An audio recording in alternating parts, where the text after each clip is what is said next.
Күндердің бір күні Масғұт уәзір атанған шағында түсіне қыдыр кіріп, пәлен күні жауын жауады. 7 күнге ұласатын сол жауын суынан кесапат келер.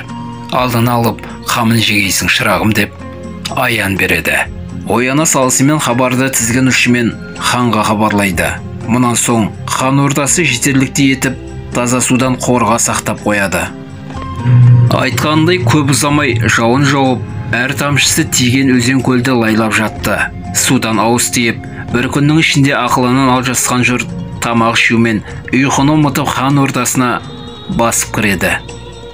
Халықты сабырға шақырып, ақыл айтпақ болған ханды есірген жұрт жындыға болып, іс-шара қолдануды ойластырады.